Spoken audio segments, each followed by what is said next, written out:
25 a 32.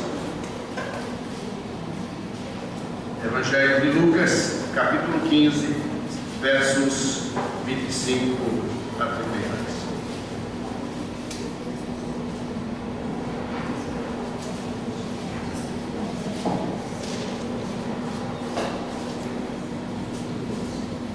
E o seu filho mais velho estava no campo, e quando veio e chegou perto de casa, ouviu a música e as danças. E chamando um dos servos, perguntou-lhe o que era aquilo. E ele lhe disse: veio teu irmão, e teu pai matou o bezerro cevado, porque recebeu são e salvo. Mas ele se indignou e não queria entrar. E saindo o pai, estava com ele, mas respondendo ele, disse ao pai: eis que te sirvo há tantos anos, sem nunca transgredir o teu mandamento, e nunca me deste um cabrito para alegrar-me com os meus amigos. Vindo, porém, este teu filho, que desperdiçou a tua fazenda com as meretrizes, mataste-lhe o bezerro cevado. E ele lhe disse: filho, tu sempre estás comigo, e todas as minhas coisas são tuas. Mas era justo alegrarmos e folgarmos, porque este teu irmão estava morto e reviveu, e tinha se perdido e achou-se. Que o Senhor aplique aos nossos corações a leitura de sua santa palavra lida. Amém. Amém. Irmãos, podem sentar.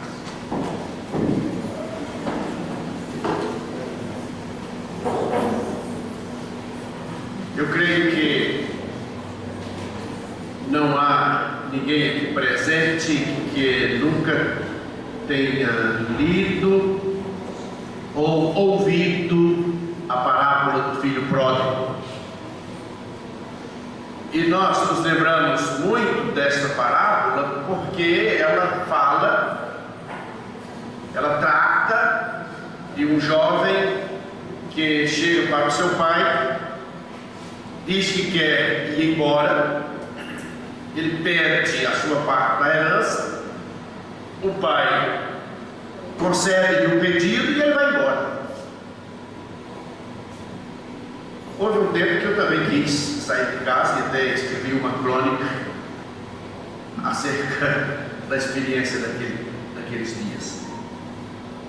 E nós nos lembramos muito daquela parábola, porque o filho mais moço vai embora, ele gasta tudo, ele caiu no fundo do poço, deseja retorna e é aceito pelo pai. Mas há uma outra parte nesta parábola que não nos lembramos assim de uma forma tão viva como a do filho menor, que é o filho que ficou em casa, o filho mais velho. Irmãos, quando eu leio esta parábola aqui, eu noto que, na verdade, o pródigo é o pai. Ele é o grande sofredor nessa parábola. Eu estou pensando em até preparar um sermão sobre o pai pródigo. Ele sofre porque o filho mais novo quer ir embora, ele vai embora. E ele sofre pela dureza do coração do filho mais velho que está em casa. E nós que somos pais, e nós temos muitos pais aqui, sofremos muito pelos nossos filhos, quando algumas coisas estão dando erradas nas suas vidas, quando eles não estão tendo sucesso naquilo que estão fazendo, sofremos pela sua ausência, sofremos pela ingratidão, sofremos com os sofrimentos dos nossos filhos. E quem é pai sabe disto. E esse pai aqui, ele é um pai sofredor. E eu quero tratar nesta noite acerca do filho mais velho. Poucas vezes nós ouvimos nesta parábola acerca do filho mais velho. Irmãos, esta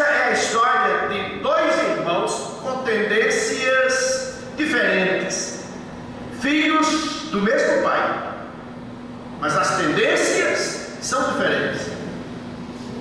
E a atitude do filho mais velho, eu diria, foi idêntica ou pior do que a do pródigo, porque o filho mais velho insultou ao pai.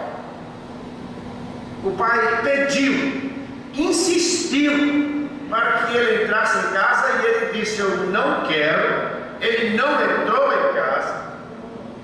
Foi injusto para com o pai. Insinuou que o pai não o amava. E ele foi duro com seu genitor. E a reação do pai para com cada um dos filhos, tanto para com aquele que foi embora, como para aquele que ficou, foi uma só: amor.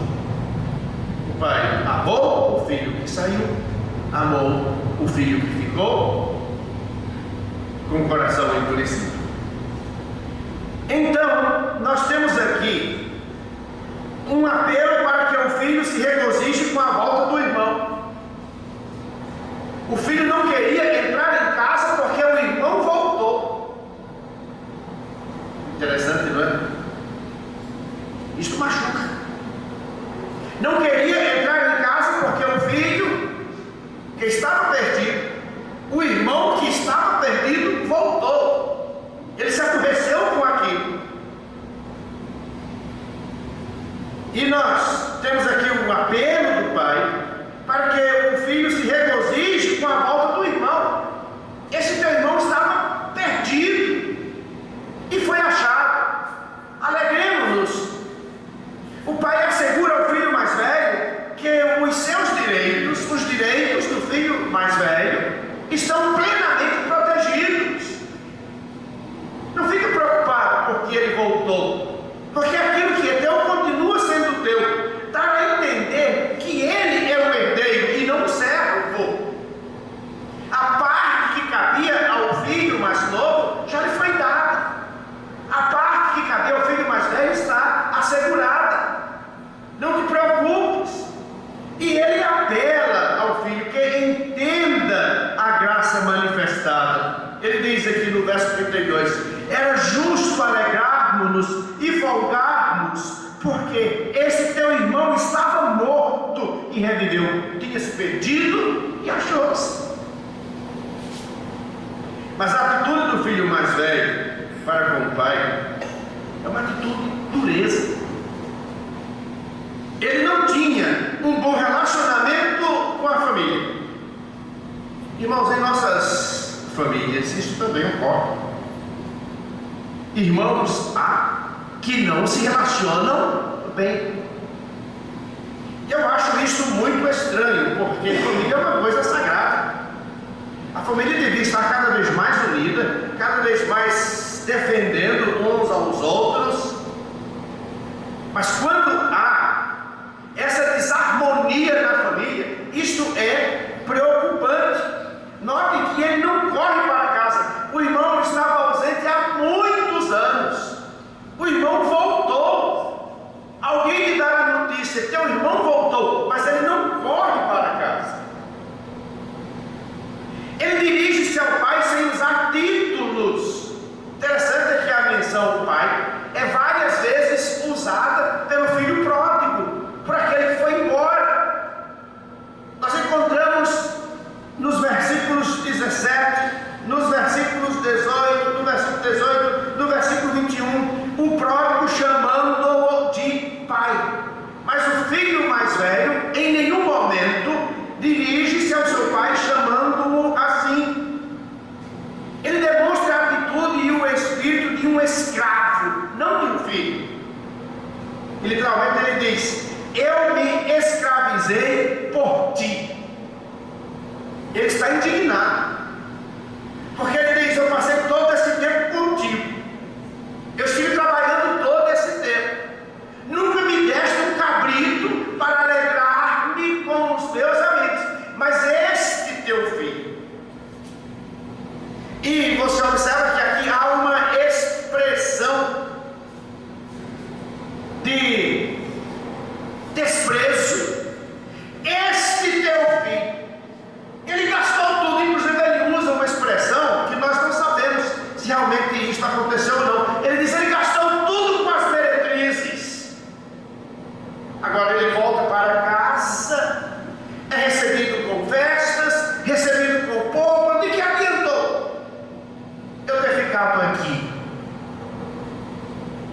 Imagine o coração do pai numa situação dessas. Porque ele estava vivendo na casa com o espírito de um escravo e não com a familiaridade de um filho. Sabe, às vezes eu percebo isso em alguns lares. Esposas que pelo fato, mulheres que pelo fato de estarem trabalhando muito, acham que são escravas, e até quando eles têm entendimento com o marido, ele está pensando o quê? Que eu sou sua escrava, mas não é. Aquilo pertence aos dois. Tem que haver uma cooperação aí. Ninguém é escravo de ninguém. Mas esse espírito, muitas vezes, está presente em alguns. Ele acusa seu pai de favoritismo. Para mim não me deste nenhum cabrito. Essa sentença é egocêntrica. E ele nega todos os favores imerecidos que seu pai lhe fez, conforme nós lemos no verso 31. E ele disse: filho, tu sempre estás comigo, e todas as minhas coisas são tuas. Então, cada dia ele comia à mesa com seu pai. Ele compartilhava. Mas parece que isso não o satisfazia.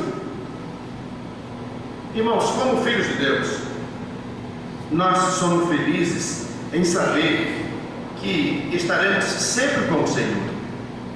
E devemos estar, sim. O apóstolo Paulo diz em 1 Tessalonicenses 4,17: depois de nós que ficarmos vivos, seremos arrebatados juntamente com eles nas nuvens a encontrar o Senhor nos ares, e assim estaremos sempre com o Senhor. Portanto, consolai-vos uns aos outros. Este verbo aqui, estaremos sempre com o Senhor, isto aqui nos reporta aquilo que o pai falou para o filho: filho, tu sempre estás comigo, as minhas coisas são tuas, as coisas do Senhor Deus são nossas, porque nós somos os seus filhos. Nós podemos compartilhar de todas as suas bênçãos, mas muitas vezes, no lugar de alegrarmos na sua presença como filhos do Senhor, Criador e preservador de todas as coisas, estamos nos lamentando, lamuriando, sendo ingratos para com o Senhor nosso Deus, fazendo exigências, e por que não dizer, sendo injustos até. Os filhos de Deus são felizes em saber que tudo que é de Deus será também dos seus filhos. Ele nos deu esta promessa, e muitas vezes nós não atentamos para este fato. Você é filho de Deus? Sim. Então, se você é filho de Deus, tudo que é do Senhor é seu. Alegre-se nisto. O apóstolo Paulo, escrevendo aos Romanos, no capítulo 8, verso 17, ele diz: e se nós somos filhos, somos logo herdeiros também, herdeiros de Deus e co-herdeiros de Cristo. O que nós aprendemos aqui?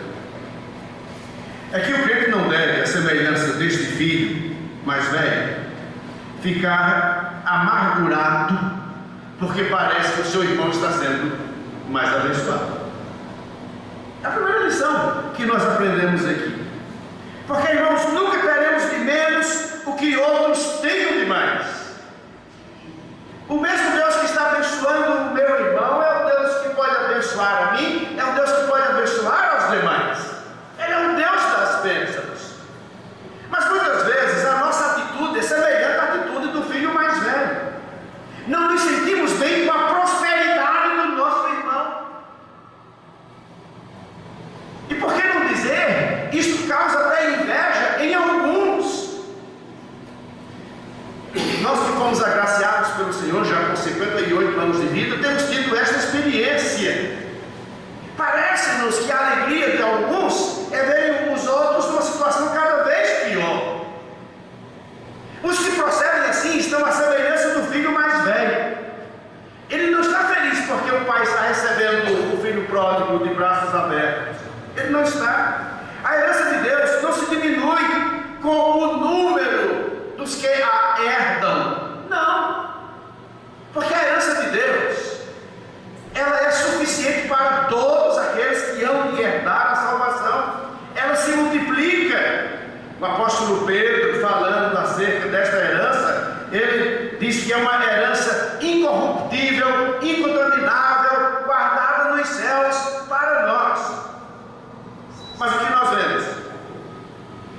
os crentes, a semelhança do filho mais velho, não estão gostando que esta herança seja compartilhada pelos seus irmãos.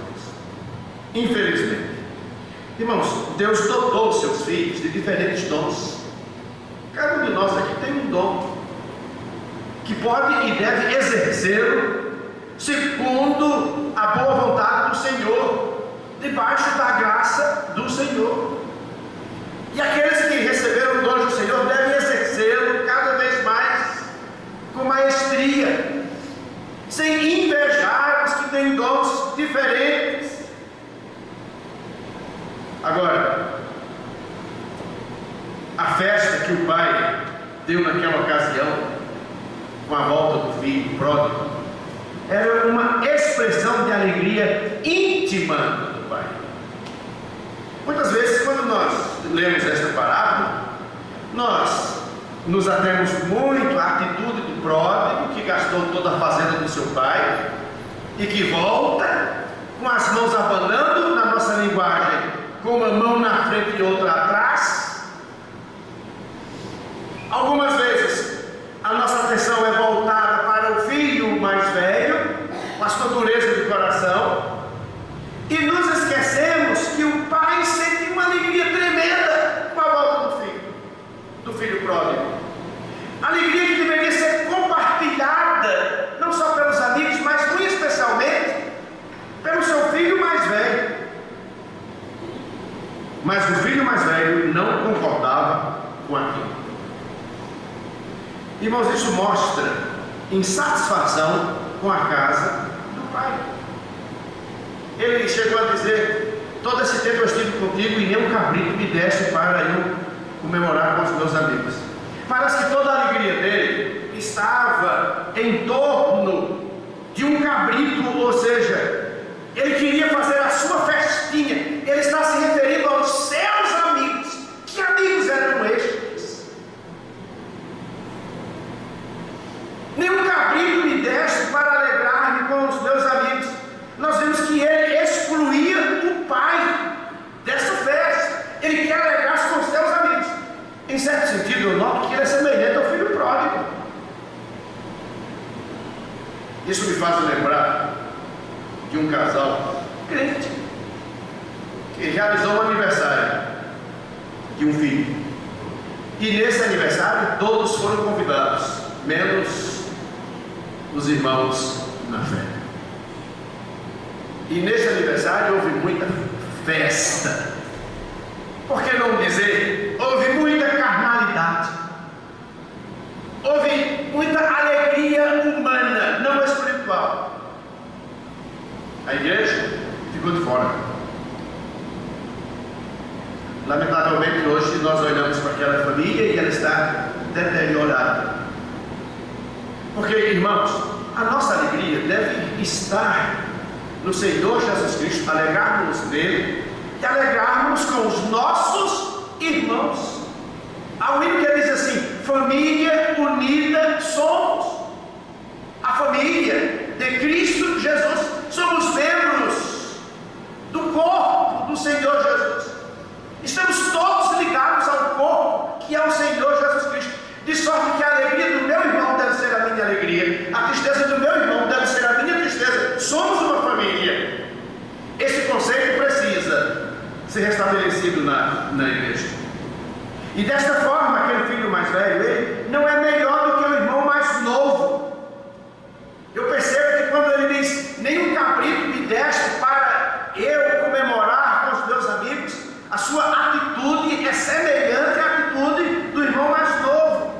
A diferença entre eles é que o pródigo era um pecador honrado. E sabe por quê? Porque é uma expressão daquele pródigo que muito me chama a atenção, e eu tenho até usado nos momentos de evangelização.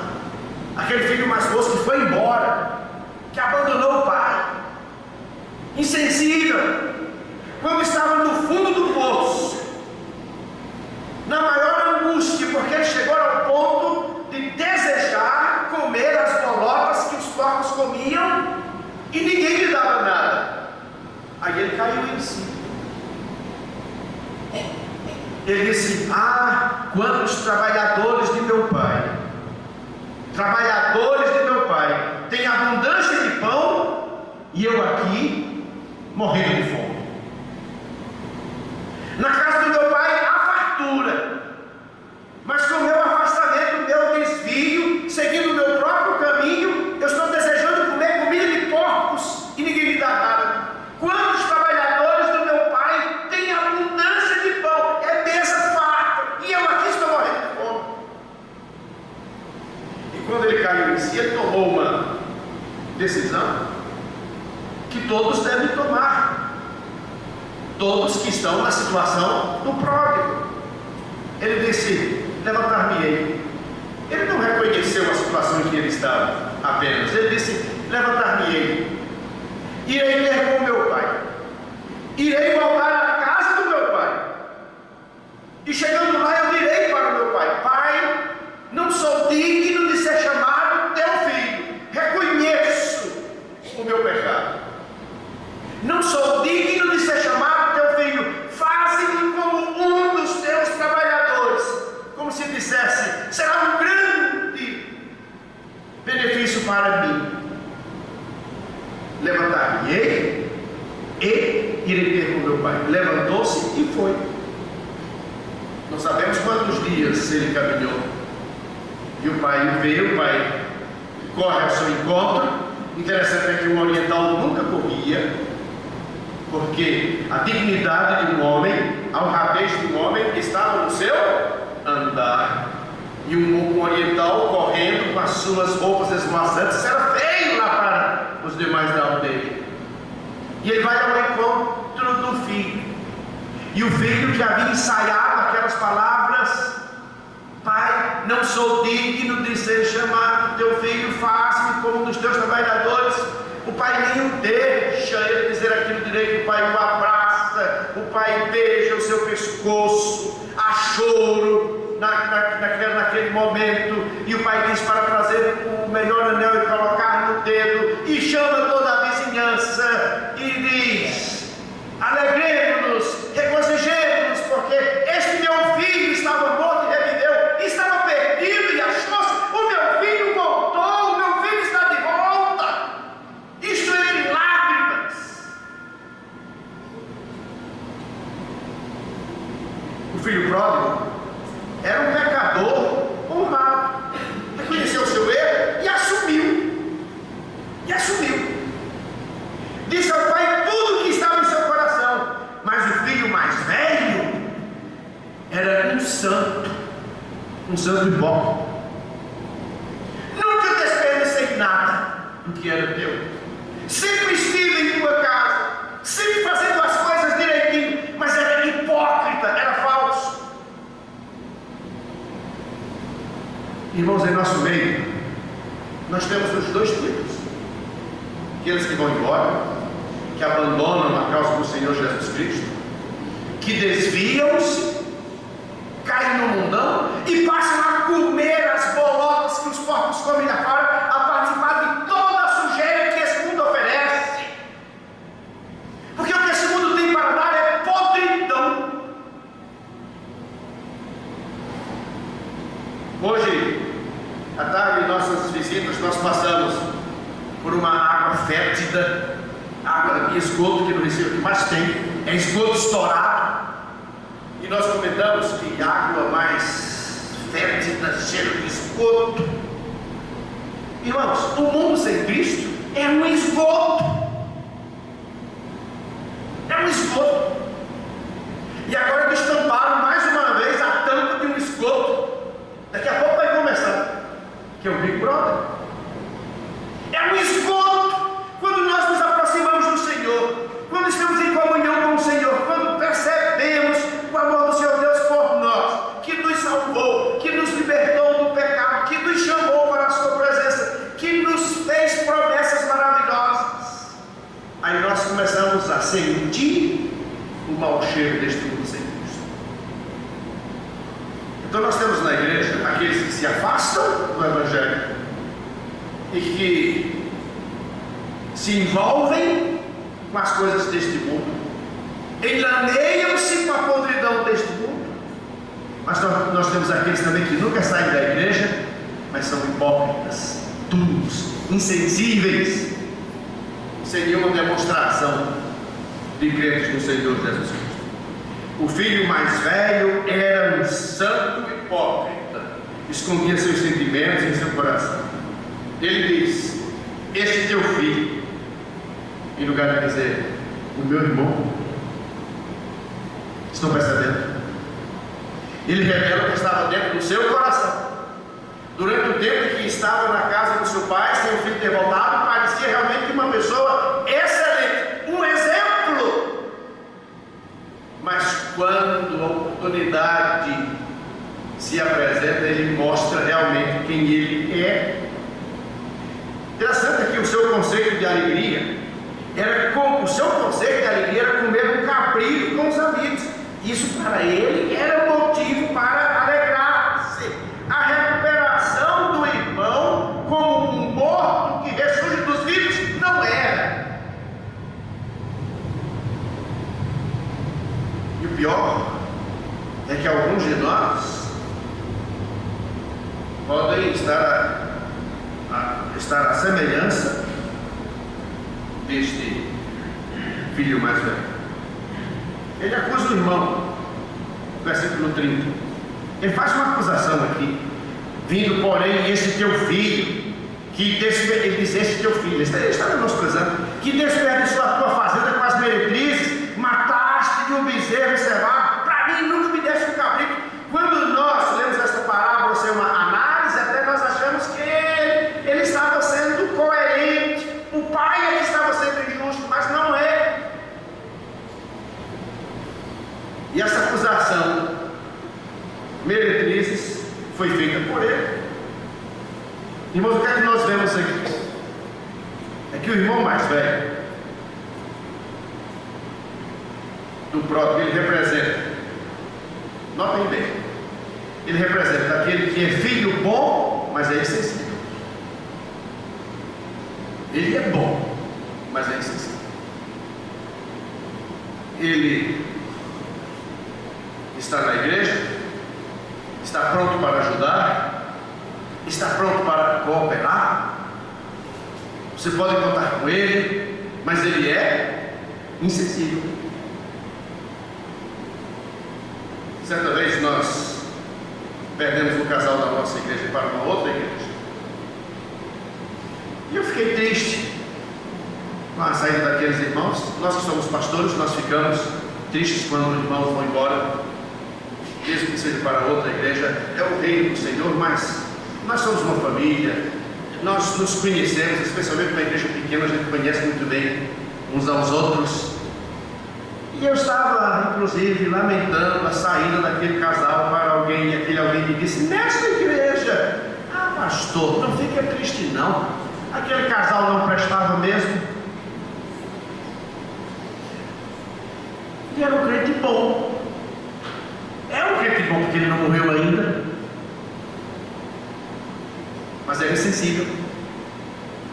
Tanto faz ir embora como ficar. Para mim é irrelevante. Não sente a falta do irmão, não sente a ausência do irmão, é insensível. Eu tenho uma prima que estava visitando uma igreja lá em Arueiras, Paraíba. Estava se firmando lá, mas ela não gostava de um senhor vizinho, e aquele senhor também começou a frequentar a igreja, a mesma igreja que ela estava frequentando. Então minha prima deixou de frequentar a igreja e comentou: aquela igreja não presta não presta não. Está recebendo um sujeito como fulano de tal, e ela não era diferente dele. O pródigo representa esse tipo, que é um filho bom, mas insensível. O pródigo representa aquele que serve, mas sem comunhão. Ele não tem alegria. Aquele que é herdeiro, mas sem se alegrar. O apóstolo Pedro, quando fala da nossa herança, guardada nos céus para nós, incorruptível, incontaminável, que não se pode murchar, ele fala da alegria de termos aquela herança.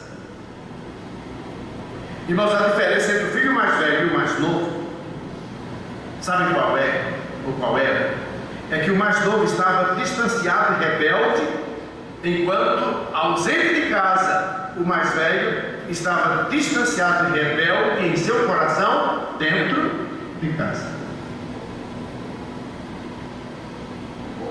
E a rebeldia do filho mais novo se caracteriza pelo seu pedido de abandonar a casa do pai. Pai, dá-me a parte que me pertence, a parte da herança que me pertence. Mas a rebeldia do filho mais velho se caracteriza em sua ira e recusa em entrar em casa.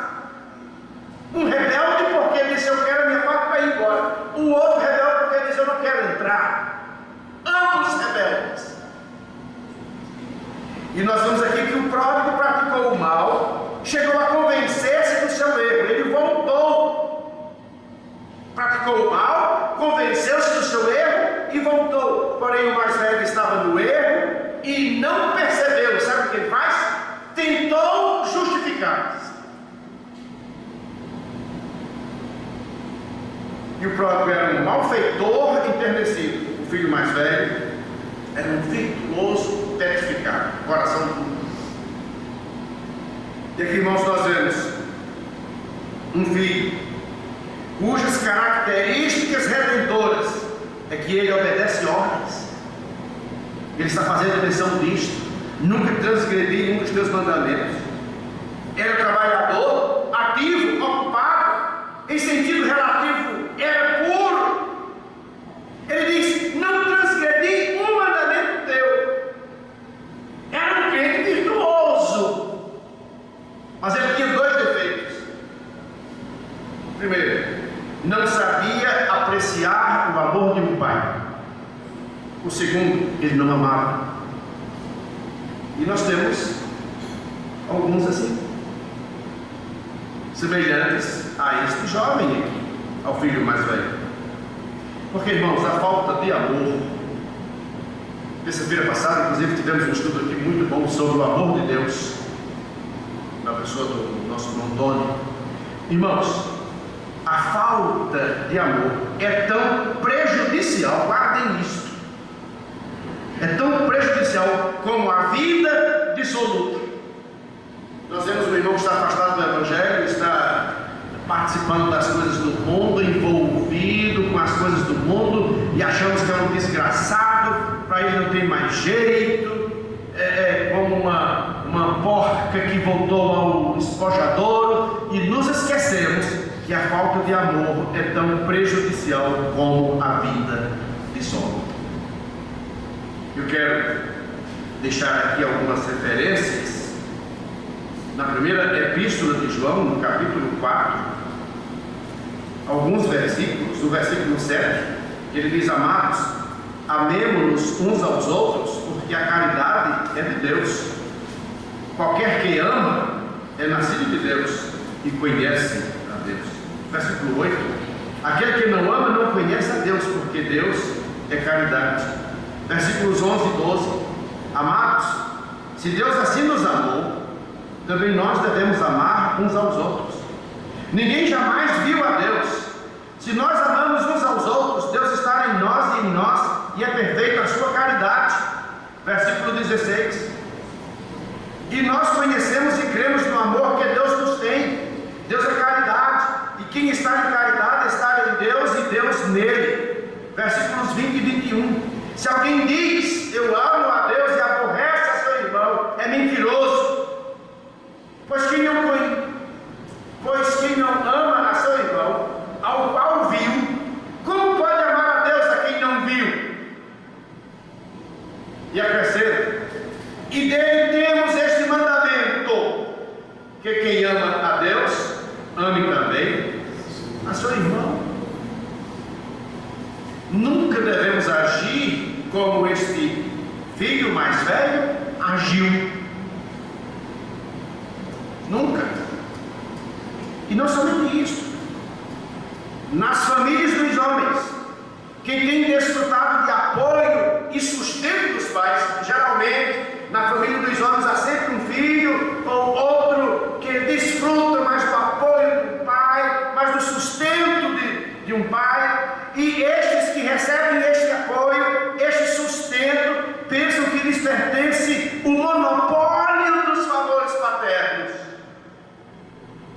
e estão inclinados a ser duros, arrogantes com os demais membros da família que tenham transgredido. Nós temos isso nas famílias humanas, mas na família de Deus, ou seja, na igreja, quem se sente relativamente justo e reto, cumpridor dos seus deveres, raras vezes se mostram misericordiosos com o miserável pecador. Eu sou correto nas minhas coisas, sou honesto, cumpridor dos meus deveres, mas esse meu irmão é um desgraçado. O indivíduo ele é triste. Então, muitas vezes, aqueles que se consideram justos diante de Deus, que tomam aquela atitude farisaica, menosprezam aqueles que se desviam. E dizem, conforme lemos em Isaías 65:5: retira-te, não te chegues a mim, porque eu sou mais santo do que tu. Se isso não é expresso em palavras, pelo menos em intenção do coração.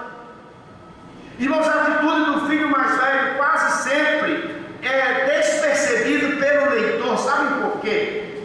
Porque é mais fácil ver e comentar a vida dissoluta de alguém do que a falta de amor. A falta de amor é quase imperceptível, quase que imperceptível, mas a vida dissoluta é bem imperceptível. Por esta razão, é mais fácil a gente ver e comentar sobre aqueles que estão vivendo dissolutamente. Nós não sabemos a conclusão desta parábola. Não sabemos. Será que o pai conseguiu convencê-lo? Não sabemos. Será que o filho mais velho ficou do lado de fora? Não sabemos. Mas, dentre outras palavras, esta parábola nos traz uma grande lição e nós vamos concluir mostrando estas duas lições finais. Primeira lição é que Deus almeja comunhão com seus filhos. Este pai aqui é uma representação do Senhor Jesus, que tem filhos rebeldes, filhos contradizentes, filhos que vão embora, que o abandonam, e filhos que não querem entrar. O Senhor nosso Deus tem esses dois tipos de filhos. E eu fico a perceber aqui como um pai, agora falando de nós pais humanos, como um pai se sente ao ver que seus filhos que saíram de si, gerados por eles, como é que estes pais se sentem quando os seus filhos estão desunidos? Quando estes filhos não se entendem, quando estes filhos parecem mais estranhos do que família, como é que os pais se sentem? Isso é triste. Então o Senhor também, Ele se entristece quando Ele vê os seus filhos, que somos nós, não amando os nossos irmãos que também são filhos de Deus, não nos alegrando na presença de Deus. Então a primeira lição que nós tiramos aqui é que Deus almeja a comunhão com seus filhos. E a segunda lição é que há dois grandes pecados que devem ser evitados. Dois grandes pecados que devem ser evitados. Primeiro, a caída, ou seja, a queda. E o segundo pecado, a presunção. Eu não vou, eu não quero, eu estou sendo rechaçado, eu estou me sentindo um proscrito, eu não vou entrar. Irmãos, se pela graça de Deus nós temos sido preservados de grandes pecados, não nos gloriemos disso. Nós temos que ser humildes e agradecidos a Deus, compassivos com os irmãos mais fracos. Todas as vezes, e às vezes nos lembramos de alguém que está numa situação tão difícil, afastando-se do Evangelho, envolvido em pecados grosseiros, terríveis, e ficamos a imaginar, e nós somos diferentes deles? Quem de nós pode dizer, Senhor, eu sou melhor do que ele? Essa atitude é uma atitude farisaica. Foi desaprovada pelo Senhor naquela parábola do fariseu e do publicano, que a gente termina fazendo-nos lembrar dela. Porque nós temos a tendência de acharmos que somos melhores do que o irmão que está à nossa esquerda ou à nossa direita. Aos olhos de Deus somos todos iguais, pecadores, carecendo da misericórdia do Senhor. E aquela parábola do fariseu e do publicano nos mostra isto. O Senhor Jesus disse que 2 homens subiram ao templo para orar, o fariseu e o publicano. E aqui até uma semelhança do publicano com o próprio, o fariseu com o filho mais velho. O fariseu orava mostrando ao Senhor tudo aquilo que ele tinha feito. Senhor, graças te dou, porque eu fiz isto e isto, e concluiu dizendo, e graças te dou. Fez referência ao fato de que era dizimista até. E como se não bastasse, ele disse, graças te dou, porque eu não sou com aquele homem que ali está. Sou diferente dele. O publicano, por sua vez, não sabia o que dizer diante do Senhor. Você já teve ocasiões assim? De você desejar orar e não saber o que dizer ao Senhor. Senhor, eu vou dizer o quê? Numa situação desta, eu vou dizer o quê? É dizer aquilo que o publicano disse: tem misericórdia de mim, pobre e miserável pecador. Senhor, eu estou no fundo do poço, eu não tenho o que dizer, eu só tenho que suplicar. Tem misericórdia de mim, pobre e miserável pecador. Qual foi a resposta do Senhor?